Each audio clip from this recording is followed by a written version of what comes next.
back, everybody, to Unhoused and Unfiltered. I'm Nick Cook, the Director of Public Policy for the Michigan Coalition Against Homelessness. I'm joined here with my colleague. I'm the Director of Advocacy and Engagement with Micah.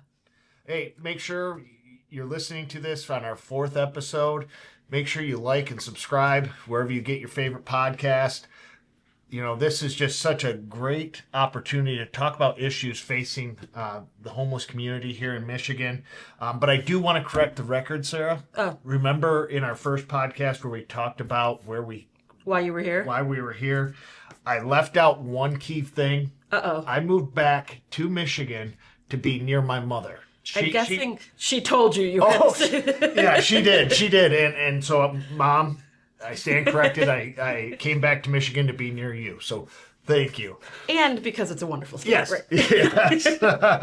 I also want to say one way you can help us out is just to echo what Nick said. If you like and subscribe, and the reviews are really important because that pushes us in the algorithm. So if you do like our podcast, it's a free way to say, good job, and let us know that this is something you're interested in. Yeah, that's great. That's great. So, what's been going on, Sarah? I mean, I know. Well, so we were supposed to have a guest today, but we decided to push that back because there's some challenging things happening at the federal level.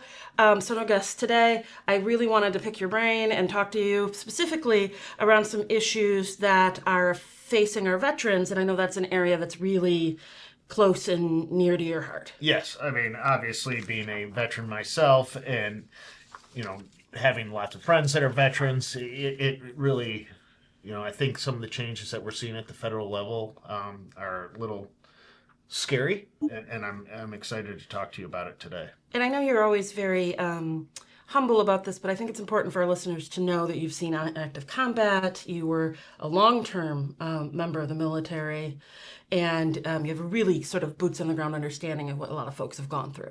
Yeah, I mean, that's one thing. I spent 13 years on active duty. I was a troop commander for a cavalry troop in Baghdad during the surge. So, yeah, I saw a lot. 50% of my unit received Purple Hearts, and I lost 5 soldiers while I was over there. So I understand the impact combat has on veterans. And a lot of veterans struggle, right? It's my understanding to sort of re-enter regular life after that kind of just active fight or flight, constant being on. A lot of folks have PTSD, things like that. Yeah, I mean, if you don't have a great support network around you, it really makes that transition back home hard. And I know that there's been a lot of work to try to improve that, but we're not really there, right? There's still a lot of gaps for folks who are trying to come back from combat. Yeah, I mean, we've, especially when you take 18-year-olds and they've gone back-to-back multiple deployments, because we don't have this large standing army that we had in World War I, World War II, or even Vietnam. It's much smaller. And so now you have National Guard. They may be called up for up to 2 years. They go to serve their country. They come back, and all of a sudden they're back in their civilian job. And that is a very tough transition. I was going to say, it must be just sort of mind-blowing to go from being your life under threat, trying to protect people, and then suddenly, I've got to punch this time clock. Right. Yeah. And sometimes, it is just such a hard thing to overcome that, when I was going through my own PTSD challenges, I had one of my therapists was talking about how, alcohol, drugs, it is the oldest way to cope. Oh, sure. I mean, yeah. And so that's what leads a lot of veterans into to having a lack of support system. And we owe these folks a lot, and we really should be taking better care of them when they get home. Yeah, yeah. So I want to talk then about what we really thought was enough to sort of push our guest back is sort of what's going on at the federal level regarding a recent MOU. Can you give us a little idea what's going on? Yeah, so the VA entered into a memorandum of understanding with the Department of Justice that would allow the VA to enter into guardianship or conservatorship for veterans that they deem at risk of harming themselves or others. And they also expanded that to including those that are homeless or on the verge of becoming homeless. So that's kind of a big deal. You're suddenly taking someone who's we're taking our veterans who have maybe ended up in these circumstances because of the sacrifices they made, and we're saying to them, we're going to have the Department of Justice file a petition in court to say you cannot make informed decisions for yourself. Right. It's really bonkers. Yes. I mean, what I think we were talking the other day, and you said just because it's a bad decision doesn't mean you can't make a decision. Right. Well, I had a sort of complicated upbringing, but my dad was a member of both the ACLU and the NRA because he was very serious about civil rights, and I sort of agree with him. People have the right to make choices that we may not agree with, and particularly civilians can't understand given what folks have experienced, right? So maybe somebody's alcohol use, like you mentioned, is directly related to their combat experience. Right. Or they may become isolated. They lose their job because they have severe PTSD. They're just not working towards returning to society. And they lose their job. They lose their income. And they can't make that transition. They don't have enough money to make the transition to stably housed. And now are we saying that person needs to lose their rights as a individual? As a citizen, right? Right. So this was really scary. We wanted folks to know about it. Guardianships, I'm a lawyer. Guardianships are a really serious thing. Conservatorships are a really serious thing. And the Michigan standard is saying, this person is not able to make informed make informed decision. Just because you're poor or struggling doesn't mean that you're incapable of making decisions. And I think it's important to know that if this is the standard we're going to apply to the folks who sacrificed the most for us, it's a really big slippery slope for the rest of us too, right?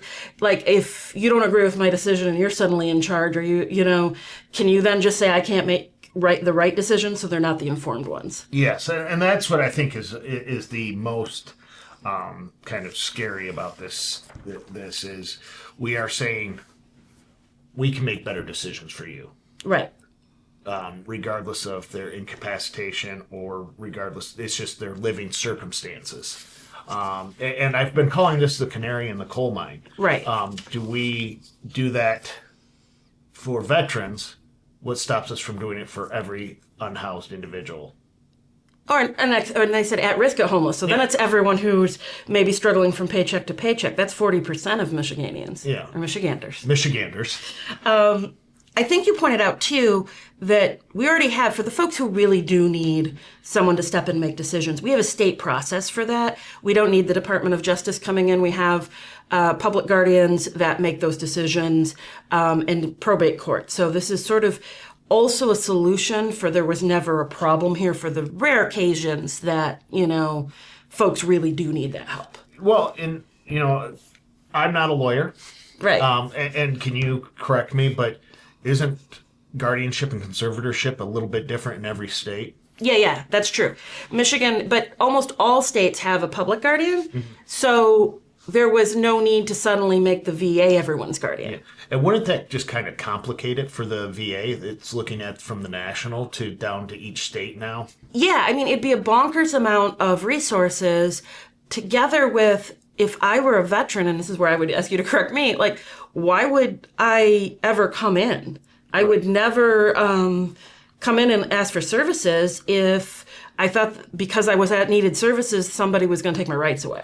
And that is the case. That is scary. A lot of people, we spent a lot of time making sure people came forward with their PTSD, with their mental health challenges, and to get rid of that stigma. Now, are we putting out this, like, hey, we don't know if you're going to make the right decision, so we're going to take away your rights and make decisions for you, so people are going to start hiding their trauma, mental health again? Mental health. And I will say, to be clear, I want everyone to understand that this means the Veterans Administration could put someone in voluntary medical care. This isn't just, it's hard for me to imagine a time when you would need this if you weren't trying to force someone into something they didn't want to do. Right. So it'd be forcing people into forced hospitalization or something like that. Right. Right. So you're talking substance use disorder, mental health treatment, and what if the person just is because that they're having issues maintaining a job. If I'm trying to stay employed, but then I become unhoused, Right. or Then you suddenly lose your job because the VA's taken your right. And nobody's thought about what happens if they have children, where the kid's going to go, if their folks are going to be involuntarily committed. It's a really draconian, surprising decision, up to and including the Department of Justice, which normally, litigates at this federal level, does complicated federal crimes, is now going to be in state court against our veterans. We've never had the federal government suddenly say, so if let's say I decide, I'm the VA and I decide you need a guardian, I have an attorney from the Department of Justice file a petition, you have to get an attorney if you can afford one, and then you're fighting about something, which is something we've never done before with veterans. And correct me if I'm wrong, but the veteran doesn't even need to be in the court. No, he has to be informed, but he or she doesn't have to be there. If they want to object to it, though, they do usually need counsel. So, and most folks can't afford one, right? It's not like you're going to get an attorney for this. But best case scenario, what you have is the veteran and their attorney fighting the government. Right. Wow. It's very complicated, and I'm glad you're a lawyer. Well, I want to clean it up, though, because if I'm not making sense, it's really... we say this all the time, but this is a step that's sort of been flying under the radar because they've been putting it out there as if, folks in VA hospitals are just going to get the care they need because we can get guardianships. I want to be really clear. There's no reason that the public guardians can't help those folks who are in VA hospitals. But then they expanded it sort of to people who are at risk of homelessness. It's hard for me to understand this step. And I'm hoping you at least help me raise the alarm as a vet. I imagine there's groups that are not super happy about this. Yeah, from the release of the memorandum of understanding, I do know that the Veterans of Foreign Wars, the Veteran Service Organization, they supported it, which I don't understand if they've done the deep dive in what this means long term. Well, because it sounds good, right? It sounds like when the VA put out their press release, it's like we're going to take care of people, right? And for those very few cases of somebody that's incapacitated in a VA hospital, we can make an argument that it's the right thing to do. Sure, although they already have a solve for it. But it's not the worst thing in the world. It's this idea that they're going to go out into the community and start filing petitions, and then what? What are they going to do after they have guardianship is also, you know much more about the VA. Do they have staffing for that? Well, staffing, where are they going to put them? Right. Where are we going to house these unhoused or the ones that are precariously housed? Where are we going to, are they going to be sent? We know they have built a homeless encampment at an old VA center in California. Are you going to transplant them from Michigan to California? So, you were kind enough to share that you have PTSD. That's the worst thing for PTSD is to take someone out of the community and out of what's knowledgeable, right? Correct, yeah. So how do you think folks, because you've been going out to the camps, are going to feel about this? I know I've already heard that the VA has been looking at a few homeless veterans to claim guardianship on. In right here in Ingham Michigan. Yep. Oh, all right. And in Ingham. Yeah. So that is concerning because somebody that's on an outreach team, we have these connections to these veterans, and then all of a sudden they're gone. Where'd they go? Who's we build relationships with these individuals, and not saying that we need to know everything about them. Sure, but you want to know what happened. Yeah. Did they get housed, or did they get sent to an encampment in California. Or were they forced into mental health treatment? Or were they forced into substance use treatment? I gotta say, if this wasn't stuff you and I were experiencing, I would say this sounds like super like crazy conspiracy stuff. Like, but the if folks want it, we got copies of the press release and the memorandum. This is a real thing that's happening. Yes, and it falls in line with the executive order that the administration released at the end of July in 2025. Oh, okay. So this isn't just like veterans. This is part of a whole piece of a puzzle kind of thing. Yes. I mean, if you think about That's really helpful. Yeah. So the executive order wants to end vagrancy and disorderly behavior and crime on the streets, and talks about how if you do not go into treatment with substance use disorder or mental health treatment, you can be incarcerated. All these things have been building. We saw it in the COC builds NOFO. We saw it in the NOFO that was in November. We've seen it in HUD priorities set out in the budget. Let's break this down a little bit though, because I think it's really important we walk people through this really carefully so we don't sound like we need to have tinfoil hats, right? So we have this sort of issue with veterans that we're both sort of. I can use I statements. I'm appalled. Like this is not how it's disrespectful, right? To the people who put their lives on the line for our country. But it sounds like it's a smaller, like a piece of this larger effort.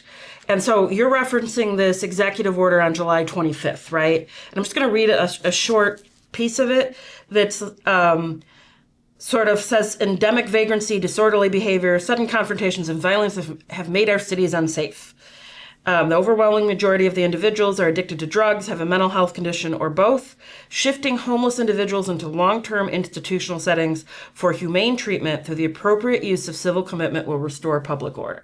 So it's your view that this is the first step to getting folks civilly committed. Correct. This is when you have the veterans, if nobody cries out against the civil commitment of veterans, right, then they feel that they will have the power to move forward and do those that are just regularly unhoused or precariously housed. So I want to talk about this humane treatment a minute, because I've been working in poverty work for 25 years. We don't have beds. We don't have mental health hospitals.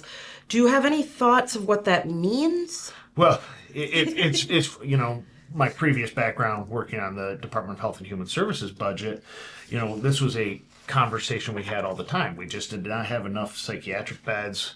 We didn't have enough professionals. It's well documented. I mean, everybody's trying to get more into the mental health space. But there's no extra money for this federal policy, so there's no money to build these things. Even if we agreed with it, there's no cash that's going to the states or, law enforcement or anyone. Well, and what's even more troubling on this humane treatment is if somebody refuses to go into care, then they're going to get the guardianship. Or they already have the guardianship and they're going to force them. Yep. And then let's just talk about they don't even get the guardianship because, the court says no. Then are they going to try to get them civilly committed? And if they still refuse, are they going to try to get them incarcerated? Now our jails are becoming... Well, and we simply don't have this infrastructure at all. No. It seems a little bit like... We talk a lot about homelessness is like there's as many reasons that people are homeless as there are homeless people. But one of the big obvious things is there's not enough affordable housing units and not enough good wages. Mm-hmm. So this seems to be a way to sort of avoid the affordability and sort of say these people are bad. We aren't going to worry about making affordable housing. Right. It's making those other than. Yeah. We're othering a class of society. I guess it's shocking to me they started with veterans, but I guess if that's the hook they have is to use the VA, but you would think that the most respect they would be giving is to our veterans who are struggling. Right. Instead of looking at the challenges facing why those veterans are still homeless and working on those issues, we're going to say, we know better for you. We're going to take you out of society. We're going to take care of you. So, you're sort of you're my expert on veteran homelessness. I know that senior veterans homelessness is increasing, and part of that is income. Like there just isn't enough income, coupled with sometimes PTSD and other issues. What else do you see as causing sort of the rise in veteran homelessness? Again, a lot of it is the economy. Okay. We just don't know that. We don't see veterans. We got a tighter work environment. We don't see veterans being hired as much in the tight work environment we have. There's less of a push, right? I remember you used to be able to get sort of you get like extra credit if you got afford it. That's not really there. Yeah, and even back then it was kind of a business to business decision. Got it. And so veterans aren't coming out and getting jobs like they did a few years ago. So let's say somebody goes into the military, they miss sort of going to they may have gotten all kinds of cool skills, but they missed the formal sort of education. They come out and maybe can't get the job as if they had gone in civilian society. Right, and there's just that language transition. Okay. In military, we speak in our own terms. That's true. We have our own jargon, and then it doesn't always translate to the civilian world. In my own personal experience, I actually had somebody say, "Well, there's no way you did that in the military," and I said, "Well, yeah, I did." It's just these conversations. Luckily, they had a conversation with me, but. For a lot of veterans, it's hard, especially if you're an 18-year-old soldier on the boots on the ground that was an infantryman. How do you translate that skill set into a job? And that's tough. We also have issues with the trauma. Women veterans that are homeless usually have dealt with military sexual trauma. Right. We have, those that have PTSD. We have those that are coming back with chronic pain, chronic injuries. Oh, that's an important point. I hadn't thought about that because lots of folks come back with chronic pain. The muscular skeletal injuries is a real thing. I always tell the story too that I was a 185-pound man going on my first combat deployment. They weighed me getting on the plane with all my gear, and I was pushing 350. Oh my God. So, no wonder your joints hurt at 40 or 45. So don't want to overage you. And you talk about, and that's just, me getting on a plane. Right, not carrying it, every day. So these are things that are a challenge. And there's also some health conditions, burn pits. There are veterans. Explain what burn pits are. That's burn one of those. Pits are, and when we were in Iraq and Afghanistan and even the first Gulf War, burn pits are used to destroy garbage, trash. Sometimes it's used to destroy contaminated with so there's fluid, upper respiratory. blood. So there's a lot of upper respiratory, and being in the desert with the also with the fine sand that gets into your lungs. So they're seeing a lot of upper respiratory cancers and issues developing with this generation of veteran. Not to even talk about the Vietnam veterans that are dealing with Agent Orange and the skyrocketing cost of care for those. So if they're not connected with it's just this cyclical thing. And sometimes thing. then they would have to seek VA help, right, to get their medical care. Yeah. Which leads them right into this issue. Correct. So if there's somebody that was... That's a terrible choice. Do I get treatment for my Agent Orange or my burn pit issue, or do I face losing my civil rights? Correct. That's terrifying. And this isn't because we know, even though we're one of the most advanced nations in the world, we know that healthcare is not free here. No. And if somebody didn't get connected to their VA benefits right away, and they didn't get connected to VA healthcare, which I recommend. I use VA healthcare. It is great.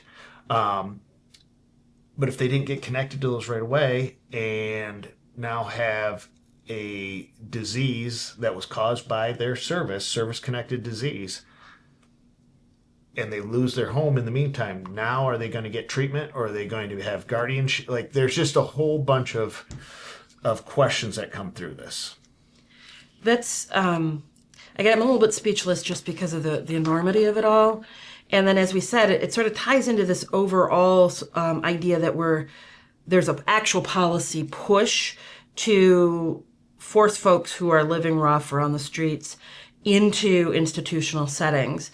And I know there was a report put out by the Discovery Institute that sort of laid this out a little bit like the what was the other one? Cicero The Cicero Institute, and the one before that was the Project 2025. It's another one of those sort of think tanky things, which talks about how our current service delivery of housing is failing, and it sort of mirrors this executive order, and that what we're doing isn't helping. And it's contributing to the rising crime, and we need to do treatment and institutionalization.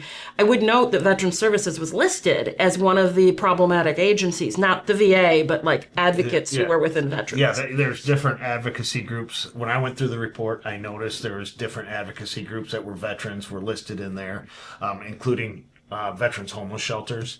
I think we saw even Catholic Charities was listed in there. Yeah, which most radical place in the world, right? Both the veterans and But one of the things I'm going to say is, like, this shows that it's like a part of a plan. This is another one of those writings like Project 25 where they sort of put out what they're going to do, and then this executive order and this memorandum are the execution of what they're going to do. I mean, they really believe that Housing First doesn't work. And one thing I always say about Housing First is it's not we give you a house and then we go hands off. It's housing with supports. We put you in housing, we check up on you, we make sure, especially in permanent supportive housing, they have medical and mental health treatment. Yeah, it's just that housing's not a reward for good behavior, because even if we believe that, which we don't, it doesn't work. Right. Because people are too scared to lose their medicines, or they're moving from place to place. Right. I can't even imagine being so tired from like sleeping outside, trying to work on some of the other emotional or addiction issues I have. Yeah, I mean, you think about here in Michigan where it gets to like -20 in the winter. Yeah, you're just trying not to freeze to death. You're not dealing. So it makes sense to like get people into safe housing and then check on them, right? Like that's what Housing First is. Yeah, and that's exactly right. And I think anybody, when you have the conversation with them, it makes sense. If I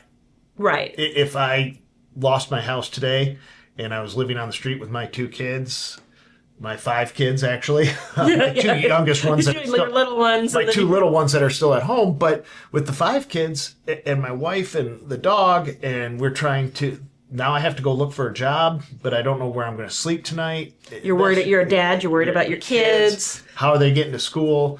It just, those things compound on each other. So getting someone, and I think you mentioned one of our first conversations, like it's a Maslow's hierarchy of needs. Yeah. People who are cold and hungry and scared can't be working through the complex traumas that they experience. They need to be not cold and hungry and scared. Right, you're right. I mean, anybody that took Psych 101 understands that. And so I think that's just a conversation. And that's why we're doing this podcast, right? Right, yeah. To have these conversations. And to make these connections, because I also want to point out, not only did the folks who are sort of the architects of all of this put out a writing that got presented at the White House, these folks have also invested in sort of a documentary called Americans with No Address. So this is part of a push, sort of a messaging that the folks we serve would be best off in humane treatment, which sounds good, but isn't real based on what we have and how any of us would respond to being forced into treatment. And with this infiltrated report, for those that actually read it, it reads more like a op-ed piece, right? Not based in facts. And some of the facts in there, and off of other reports, those institutions that have done the fact-based reports and the science-based reports and the statistical analysis had to actually release a new statement saying that That is not what their report says. That was not what their report was studying. So their citations were not good. Yes. Yeah, I know that some of the data that we've seen has been wildly, assuming best intentions, wildly misconstrued from the actual data. Right. So just to make sure we've nailed down the actual data, you had mentioned that Housing First does work. The percentages are pretty good? Yeah, I mean, so Housing First in Michigan, which we know as rapid rehousing and permanent supportive housing, those are your permanent housing solutions, is permanent supportive housing, 95% keeps people from returning to homelessness for at least 3 years. And rapid rehousing is 90% effective in Michigan. Wow. And that's from the data from the state of Michigan. Whereas your transitional housing, which is, think about large shelters where you're only there for a couple hours, or even pods, or it's only about 65% effective. So. And that makes sense because you need some stability to be able to work on the issues that brought you there. Right, yeah. Up to and including just being poor, right? You need time to save enough money and take care of your kids. It's that Maslow's hierarchy of needs. And it's funny you bring up the save money. We even know that in the state of Michigan that there are apartment complexes, rental complexes with multi state conglomerates that will charge fees just to get added to their wait list, just to charge, just to be on their application. We were talking to a service provider that one of their clients had sent out over 10 applications at $50 a piece. That's $500. That's $500. Yeah, talk a little bit more of that, because once you lose your housing and you're in shelter, the deck's really stacked. All those application fees, trying to get a first and last month's rent. There's all these weird cleaning fees that get attached to things, right? Yeah, and we've in other states, we haven't seen it here in Michigan yet, but we've heard of a January 1st fee. It's a brand new year, so we're going to charge you for a new year. So those fees really stack the deck against you. Especially as we return to folks like my son who's making $18 an hour or $19 an hour. Those are really a lot of money. Yeah, it is. And so when you think about that, when you're trying to get an affordable place to rent, right? Family of 3 is $1,200. First you have to find one. Yeah, first you have to find one. And then you've already applied to up to 10, 12, 13 places. Nobody has accepted you. And you don't get those fees back, right? No. You don't get them back. And then there's a credit check fee and all that stuff. So you're talking at least $500 in the hole. So now this is just a vicious cycle. So I want to make sure that we continue. So we saw this sort of the VA is the VA MOU is executing it. And then there's the issues around started sort of with the executive order, but really it started with this writing from the Discovery Institute that was, sort of the Homeless Project 2025. Let's talk a little bit about how else we know that this is a plan, because the 2025 NOFO, and most people don't know what a NOFO is. It's a notice of funding opportunity. So also nonprofits love to abbreviate everything. What a NOFO is it's the grant application. The one that we're going to reference brings in the most money to Michigan and across the nation. It's $108 million for Michigan. And this year's was just radically different than other years, correct? Yes. I mean, and that's the thing is, when you're $108 million is what the federal government gives to Michigan. Right. Through grant process to the continuums of care, which we have 22 in the state of Michigan. It allows those continuums of care to do things like rapid rehousing, permanent supportive housing, track the data, make sure that individuals are being tracked through the whole fund system. Supports for folks who are homeless, who are at risk of homeless. It's some outreach, some supports, it's the whole system. Right. And without that funding, the system collapses. So what was different this year? Where do you want me to start? Well, I think the first thing to know is that the language itself just mirrored the infiltrated report, right? We got to incarcerate people or institutionalize them. And we want camping bans. We want people to be arrested for being poor. And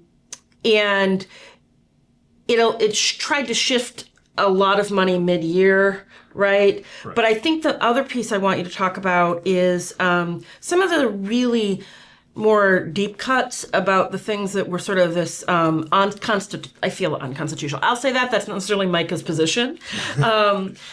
Concerning provisions around the civil rights that sort of mirror the MOU. Right. I mean, I think one of the big ones, and we can all agree, it was the removal of mental health as a qualifying disability for permanent supportive housing. Yes, I think that's a big deal because it clearly indicates that they had some other solution, which now we're sort of seeing what that solution might be. Right.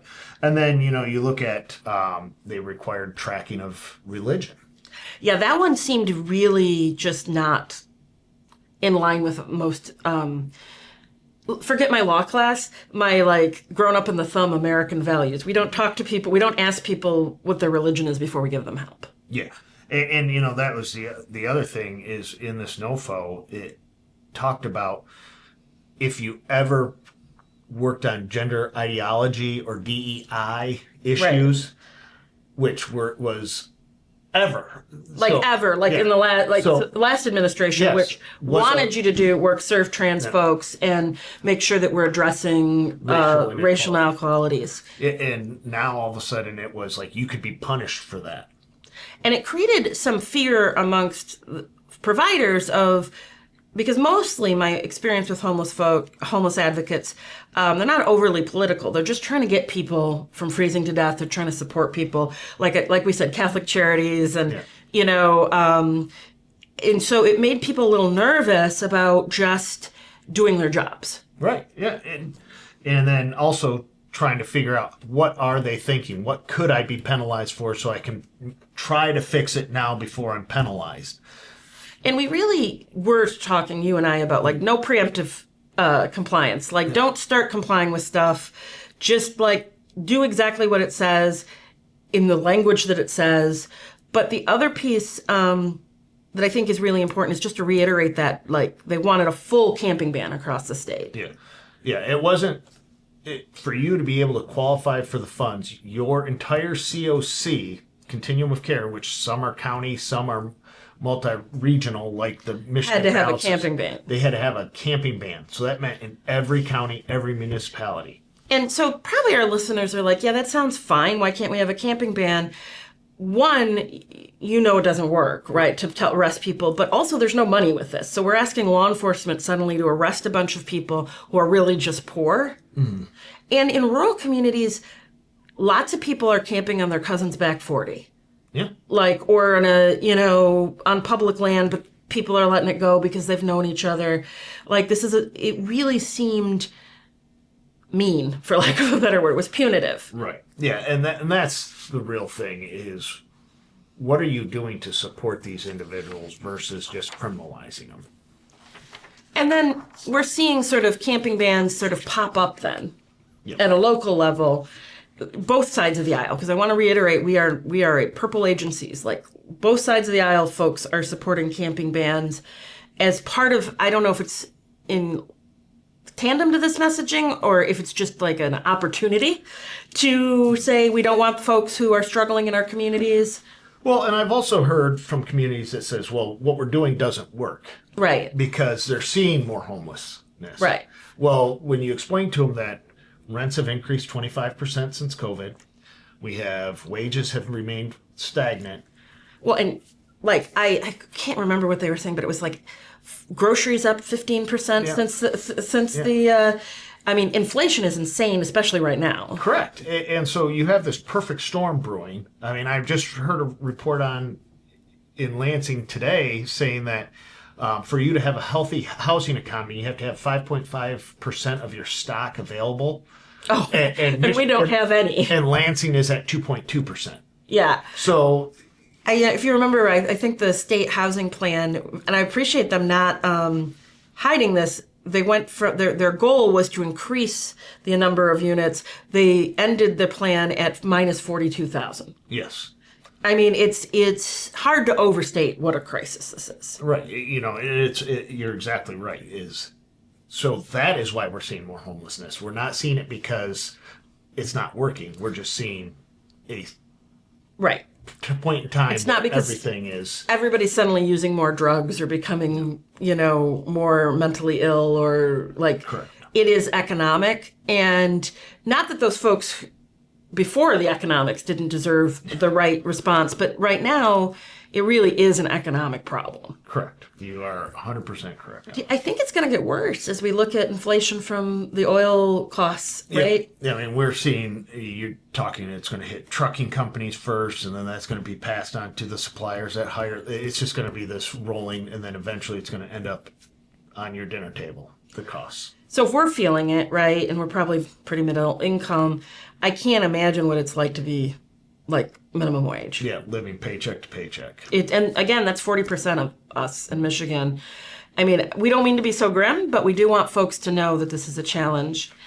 The last thing we wanted to talk about is just, I'm really proud, but that Micah, and I really kudos to the Attorney General of Michigan. She is part of a 20 state effort to challenge this NOFO for all the reasons we talked about, that both, First Amendment, you can't ask about religion, all the way to, the way federal government works is Congress gives the executives money, and they put out and they execute on it. They don't get to change Congress's intent. So there's a lot of separation of powers issues here. And essentially, the federal government's overstepping. Yeah. In this NOFO. So we're in the midst of this really complicated litigation, and Micah is a party.